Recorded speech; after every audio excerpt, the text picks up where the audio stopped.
Les princesses, bonjour. Cette semaine, nous entamons la paracha Sheler Lecha, qui veut dire prends pour toi. Le peuple est proche de rentrer en Eretz Kedusha et de la conquérir. Mais le Ham Israël, le peuple, insiste auprès de Moshe Rabbeinu pour l'envoi d'explorateurs. Comment c'est possible de vérifier la valeur d'un cadeau d'Hachem, comme si ça se faisait? Le pays où coule le lait et le miel, nous a dit Hachem. Moshe va envoyer 12 hommes, chacun chef de chevet.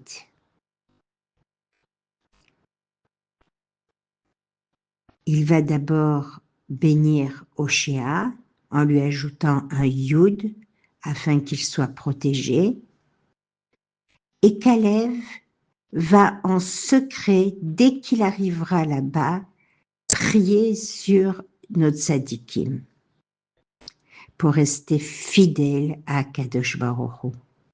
Et il sera renforcé par la prière de sa femme, Myriam Hanevia. Alors que l'on sache que la Torah et Rashi nous dit que ce sont des princes de tribus, comme des hommes de cette stature ont pu faire une description si calomnieuse de Erez Kedusha. Alors constamment ils étaient entourés de miracles protecteurs. Alors pour expliquer la paracha au plus simple, voilà que les explorateurs sillonnent le pays en toute liberté et trouvent des fruits de la bracha. Ils vont errer comme ça pendant 40 jours, qui vont devenir 40 ans. Et les 10 explorateurs vont commencer par prendre une grosse grappe de raisin qui ne pouvait être déplacée que par 8 personnes, une grenade seulement pour une personne, une figue, une personne. Donc les 10 avaient prévu de faire un rapport si effrayant du pays. Des géants y vivent et qui dévore ses habitants. Alors oui, Job était enterré le même jour et ils ont vu beaucoup d'enterrements. Mais précisons que le minhag, la coutume de cette époque, c'était que quand quelqu'un meurt, on l'enterrait dans son jardin jusqu'au jour où une personnalité mourait. Et alors là, on déterrait les morts et on allait derrière la dépouille de cette personnalité et ça avait lieu un grand enterrement général. Alors oui, Baruch qui avait beaucoup d'enterrements, mais c'était des enterrements sur des années.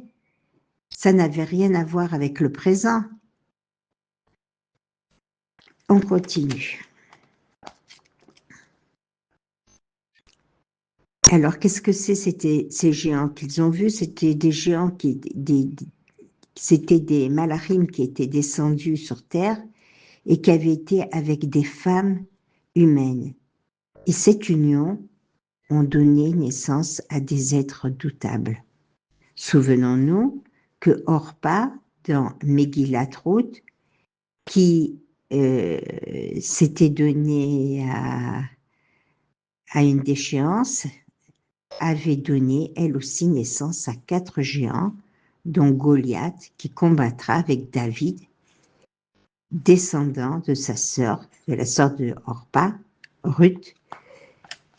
Alors revenons aux explorateurs, les Meraglim, Nashim, tous des grands hommes, tous étaient miraculeux dans le désert. La manne, un vrai trésor de miracles, puisque ça avait le goût de ce qu'on avait envie et on n'avait aucun travail à déployer pour l'avoir. Le puits de Myriam, protecteur, qui nous suivait pendant ces 40 ans dans le désert, les Anané Kavod, ces nuages qui aplatissaient le sol et qui nous préservaient de tous les dangers du désert, scorpions, serpents. En Israël, il fallait peiner pour apporter son pain quotidien, travailler la terre, la labourer, semer, récolter. Il y avait des épreuves. Alors, Caleb et Yehoshua essayent de rétablir la vérité, mais ils commencent à subir des sévices pour les arrêter de parler. Enfin, c'était effroyable à voir. Ça donne le froid dans le dos. Certains voulaient retourner en Égypte comme un refrain.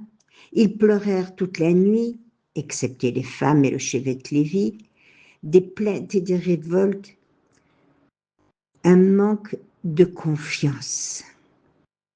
Hachem dit, c'est mieux d'exterminer ce peuple et en faire un autre à partir de Moshe. Mais voilà, Moshe prie pour un Israël, il sera en partie exaucé, mais les Meraglim ne rentreront pas en Israël. Ils vont errer, tout comme ils sont restés 40 jours, 40 ans, chaque jour pour un an. Et les 20 ans à 60 ans mourront.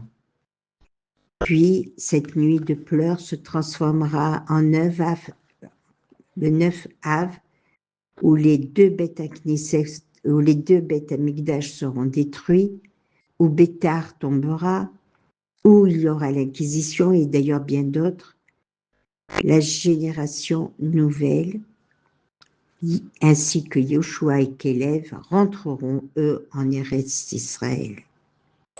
La paracha va se terminer ou se conclure, elle conclut et elle complète par le korban qui devait se faire en ajoutant de la farine et du vin, par la chala, la mitzvah de la femme le vendredi, prélever un morceau qu'on brûle, à l'époque on le donnait au Kohen, la mitzvah du tzitzit, velotaturu, l'importance, l'amera tizkeru, l'importance de voir la kedusha, qui nous rappelle les mitzvot,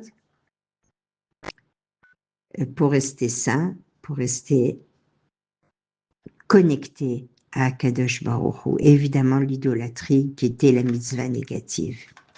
Et maintenant, je voudrais vous raconter l'histoire. Yosef s'occupe de Kirouv en Israël. Il diffuse le judaïsme et la voie de la Torah auprès de ses frères et sœurs qui en sont éloignés. C'est la description du Kirouv. Un jour, dans une synagogue de Ramat Gan, il voit un homme de grande taille arriver. Il s'agit de Jacques, le gabaï de la synagogue. À la fin de l'office, de la tfila, Yosef lui demande la permission de prendre pour quelques minutes la parole face aux fidèles. Le gabaï accepte et Yosef commence. Il est mentionné dans la prière du matin, Zoréat, Tzadakot, Matzmiar, Veyeshuot, Boré Refuot, Hachem fait germer la tzedaka de l'homme, amène la délivrance et guérit les malades. Cette prière peut concerner un juif qui s'est éloigné de la Torah et qui donne la tzedaka, même si ce n'est qu'une seule fois au cours de sa vie. Hélas, comme il commet en parallèle de nombreux péchés, de nombreuses avérotes, sa mitzvah n'atteint pas le ciel.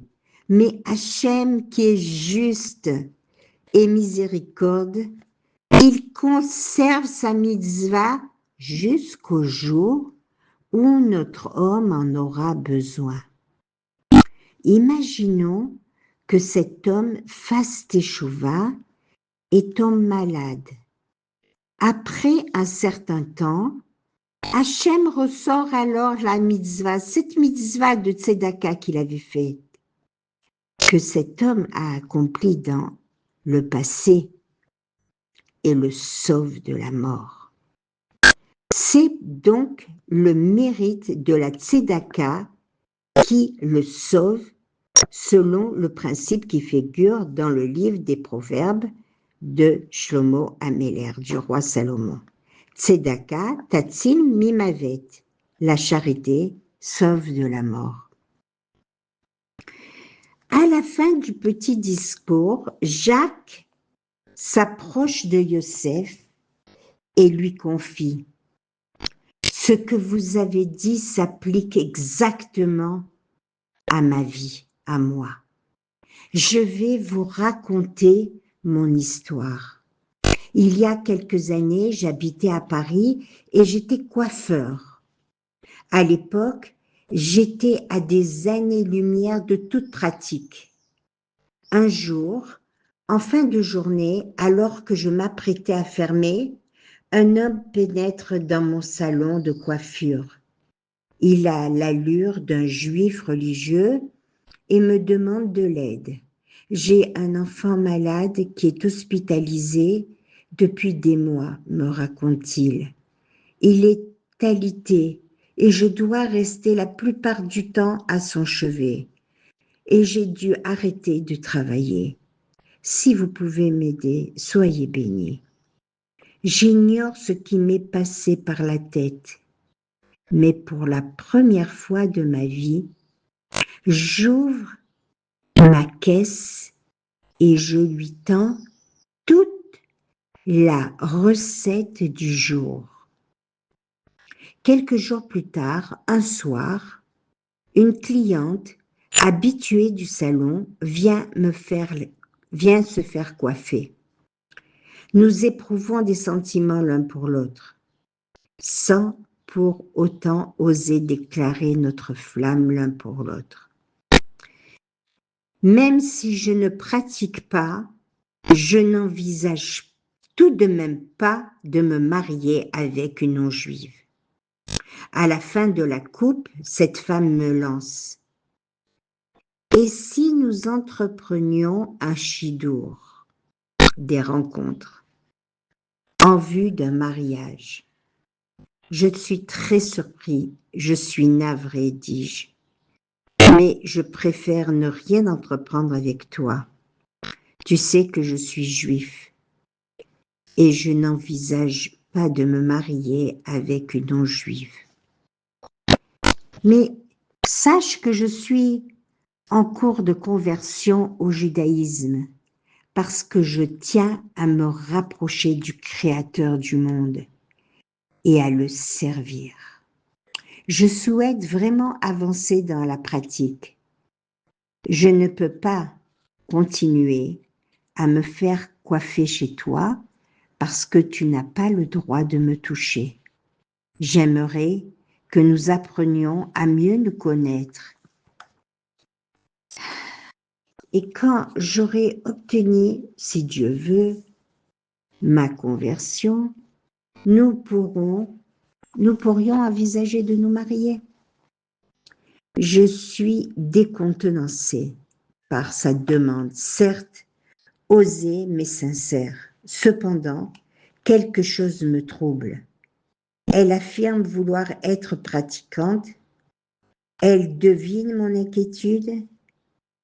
Oui, mais si on se marie, Tu t'engageras à avancer dans le judaïsme, mais je ne te ferai aucune réflexion.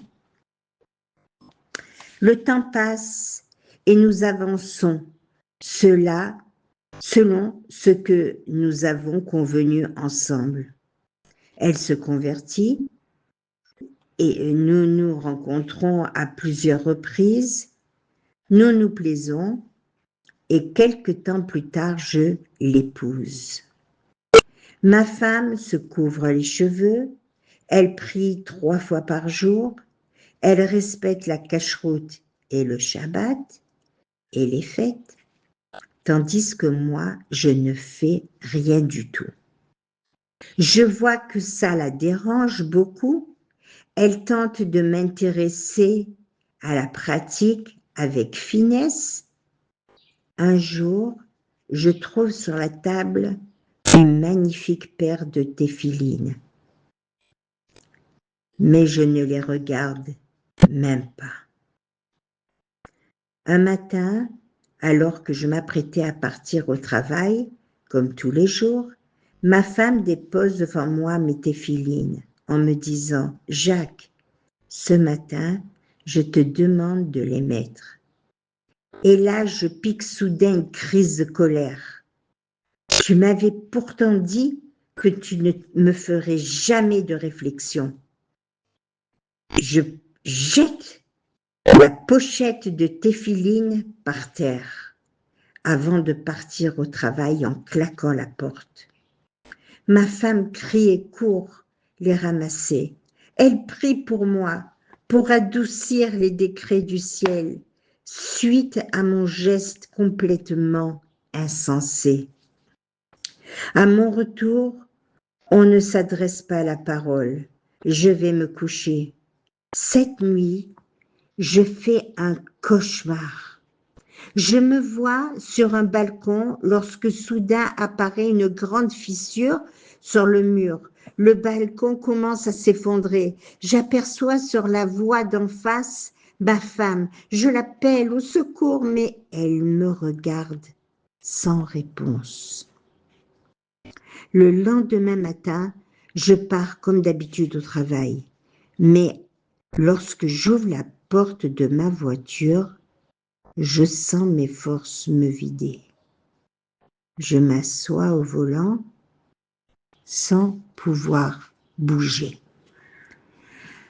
Mon épouse alerte les secours. Je suis conduit à l'hôpital où l'on me fait subir une série d'examens. Tout semble normal. Mon corps ne répond plus.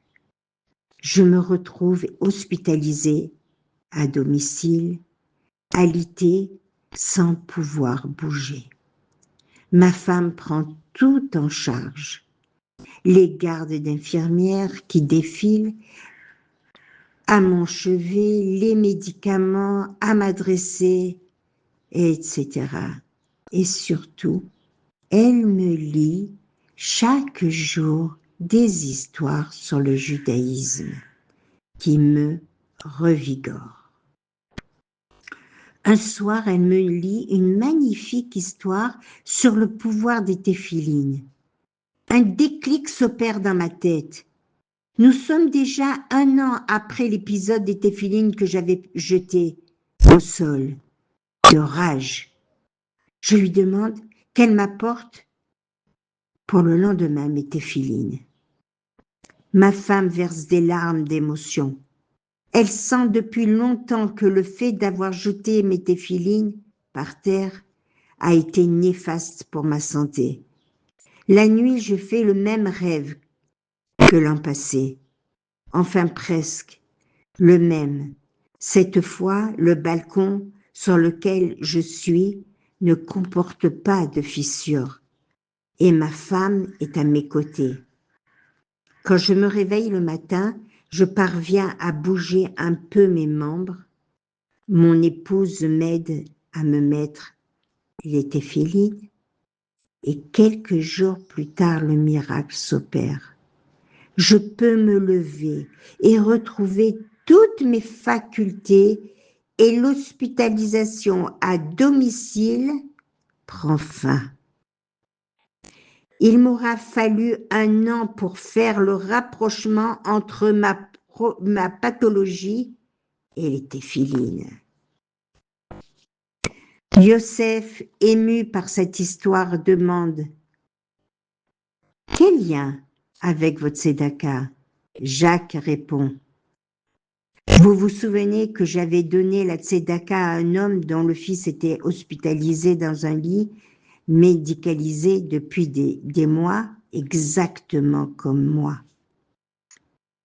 Nos mitzvot sont nos boucliers, en tout temps et en toutes circonstances. Continuons à nous renforcer et à aider nos frères et sœurs. Ces bonnes actions sont conservées par Akadosh Baruch Hu, par Dieu, et joueront tôt ou tard un rôle décisif dans notre vie et pour l'éternité. Maintenant, je voudrais vous raconter un fait qui est arrivé la semaine dernière, la fin de la semaine dernière. Je reçois un appel et on me met au courant qu'une famille que je connais avec de nombreux enfants est dans une grande détresse. Leur maison est remplie de rativoutes, de l'eau qui coule des murs, du sol, de partout. Les lits sont cassés par l'eau. Ils ont beau racler l'eau, ils marchent dans l'eau. La maman est malade, elle qui travaille dans le Chinour Meyurad, dans les enfants à problème. Et lui, qui est toujours prêt pour faire un shalom bayit ici et là, à donner des cours dans les yeshivot, à ramener les enfants qui posent des problèmes. Et là, ils se trouvent démunis de force. Ils sont obligés de quitter la maison. Les livres qu'il avait acquis au bout de toute une vie, remplis d'eau. Ils prennent une pièce en location et toute la famille est blottie là-bas. Le père court d'un gemar à un autre pour payer les ouvriers. Évidemment, le travail n'avance pas parce que manque d'argent. Et il est traqué parce qu'au moment de payer, il faut qu'il rende déjà le gemar qu'il a emprunté. Donc, il court ici et là pour essayer de pallier. Que faire de cette information? Je me suis mangé le sang. J'étais retournée. Que puis-je faire à mon niveau? Qui je connais qui puisse les aider? Je ne savais plus quoi faire. J'étais très tourmentée. Certes, j'allais faire un don, mais qu'est-ce qu'il allait faire, mon don? Une petite goutte? 35 minutes après cet appel, après avoir tourné le problème dans tous les sens, si j'appelle des gens, après ils verront mon nom et ils vont se dire ça y est, elle appelle encore pour demander. Non, c'était pas pour moi. Mais que faire alors? Mes princesses, 35 minutes après, le téléphone d'une amie qui ne m'a jamais demandé mon avis à ce propos me dit « Nili, connaîtriez-vous un Talmid Chacham qui aurait besoin d'une certaine somme? J'ai une somme à donner. » J'ai cru que, je ne sais pas comment vous expliquer, je suis restée hébétée. Si elle m'avait téléphoné 35 minutes avant, j'aurais été incapable de lui donner un nom. Mais là, le nom était là. Oui, bien sûr.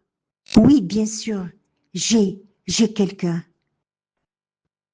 Voilà ce que c'est Am Israël. L'unité. Que toutes vos tzedakot que vous faites, que vous les retrouviez, comme dans cette histoire que nous venons de dire, une histoire véridique, vous l'aurez compris. Shavua Tov et très bonne journée les princesses.